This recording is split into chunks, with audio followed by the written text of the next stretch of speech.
Hi, thanks for tuning in for another episode of Ask Spurrell CPA. Today we're talking about employee interest versus the business interest. Have May here with me again. May, thanks for joining us. May, so now that it's springtime is upon us, is there any spring or summer activities that you couldn't do in the winter that you're looking forward to this spring or summer? Walking. Walking. Outside. Enjoying that fresh air. Yeah. No slipping. You don't like the minus 40 trying to not break a leg while you're walking? I guess not. So the quote that we have here today, again, we're talking about employee interest versus business interest. It's from Zig Ziglar. And he says, life is too short to spend your time trying to convince a person who wants to live in gloom and doom otherwise. Give lifting that person your best shot. But don't hang around long enough for his or her bad attitude to pull you down. Instead, surround yourself with optimistic people. The statistic that we have here is, 23% of all failed business owners will cite not having the right team as a reason for their failure. So again, 50% of all businesses will fail in 5 years, and 23% of those will say they didn't have the right team.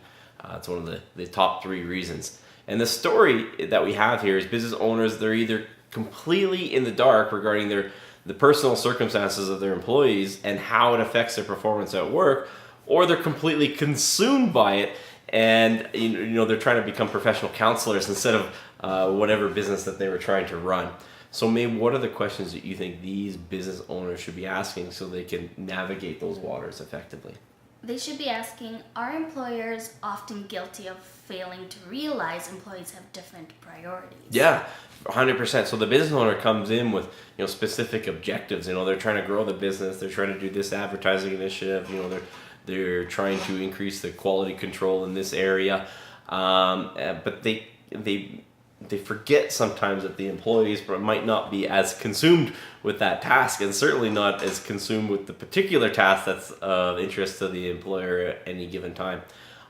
So they forget that the employee often has conflicting interests with the business owner. The employee might be more concerned because they have a kid who's not sleeping at night, and the business owner is completely consumed with the fact that they're trying to grow this business, right, or get a project out the door. So often the employers, the business owners, they're guilty of not really recognizing that there can be those competing interests. How can an employee's family life affect their performance at work? Yeah, it completely can. Does someone just have a new kid? Maybe someone's going through, someone could be going through a breakup or divorce. Someone could be getting married, and that's taking time away. They're doing the planning. So all of these things, they can really affect their performance at work, because what that employee is doing outside of work, takes up their time and their energy, and their, those factors can really, determine what the employee, where they're focused at when they're at work. So, how can an employee's career aspiration affect their performance at work? Yeah, so some employees, they're trying to really progress in a career path that's really consistent with progressing through the company. And sometimes you have employees that are trying to progress through a career path that maybe, eventually that leads them outside of the company. And that's not necessarily a bad thing, but the point is that we have to understand it, and we have, then the objectives and the expectations become aligned. So, and sometimes you have employees who have no aspirations whatsoever, and that can be a problematic thing too. So understanding what those aspirations are, how they align with the company, if they do align with the company, or if there's a natural exit point for that person, and that can be a success even for both sides. And how can an employee's health affect their performance at work? Yeah, it can be huge. Some people, if they're sick, if they have an illness that's going to cause them to miss a bunch of time, or it's gonna they're going to be some level of discomfort while they're at work, it's going to affect their performance. So trying to understand that and mitigate that and work through that is actually very important as well.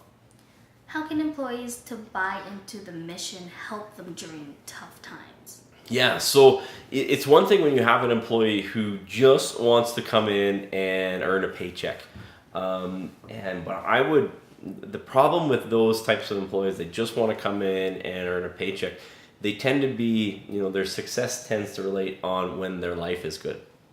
But the problem is every single employee is going to run into some difficulties, whether that's, problems with that's problem with their family life, or it's, their career aspirations, or their health, or, those around them, their health. They're always going to have those challenges. And when work has only one importance, and it's just economics, then all of a sudden it can become a little bit meaningless. And I think if that employee actually buys into the mission, now they have something of greater importance too. So they can have a success area. So work can be a success, not a personal success, because they're actually helping some sort of mission or cause that they believe in, rather than just collecting a paycheck. And so I believe it can help those employees, because then they have something that they can kind of hang their hat on. This might not be going that well over here, but this is going well, so it gives them something other that they can derive some personal satisfaction from. Should you have time set aside every week to talk to an employee? Yeah, you should definitely have time set aside every week to talk to your whole staff. Not that you're going to talk to every single staff member, but you want to have time carved out every single week that you can talk to a couple of staff members. You can bring them in, you can figure out what's going on. Are there any challenges? Is there anything that the company can do to help with those challenges? That's the important part. You're not going to talk to every person every single week, but you have that time where you can pull a couple people in every week. Waiting till the end of the year for some sort of magical performance evaluation, a lot can happen in that time. So carving that time out every single week is the key. How can setting non-business goals in this meetings help?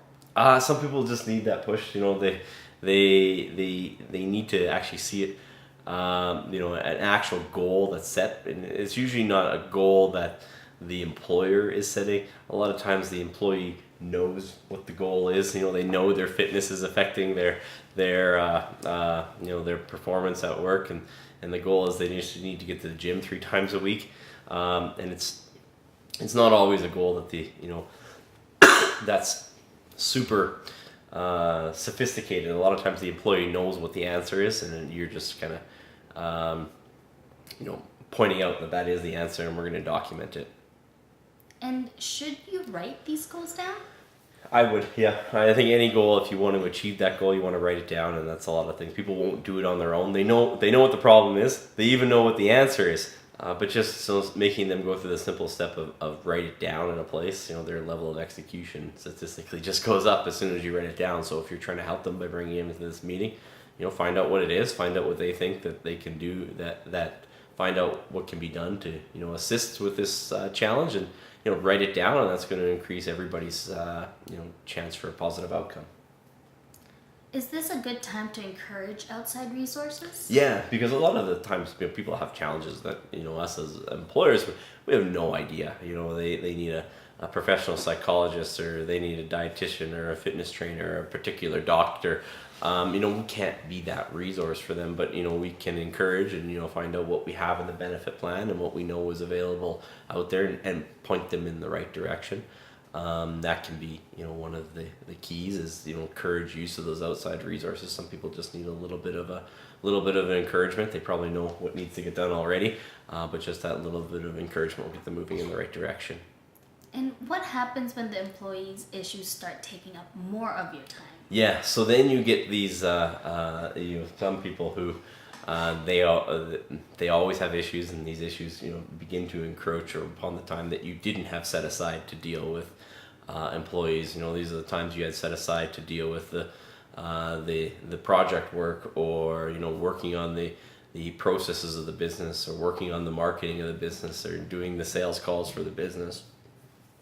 Now you have to determine, is this something that can be solved, or is this person, is this more of a detriment to the team than anything, and is it time to get this person off the bus?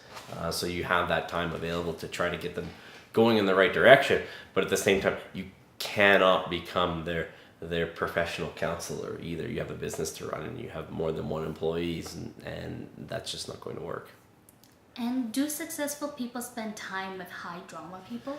Generally not. So generally your level of success is correlated by negatively correlated with the number of high drama people in your life. So there'd be some people who they always have issues, and their issues are always worse than everyone else's issues, even though there's probably someone else on the team at that given time who's going through something similar, who's not making as big of a deal with it.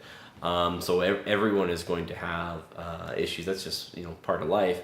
But some people they allow it to come into the workplace more than others. Everyone is going to allow it to creep in a little bit, but some people are just consumed by it, and they come to the point where they think their issue is always the biggest issue, and no one could possibly be going through what I'm going through right now. Those are probably the people that you really want to reevaluate. Is that the people that we really want on the team? Usually it's time to move those type of people on. So I think that's what we have here today. Thanks again for joining us. As always, if you have any questions or comments, please leave them below, and we'll do our best to address them in a future video. And please hit the like and subscribe button so we can continue to deliver you tips on how to beat the odds of business. Thanks.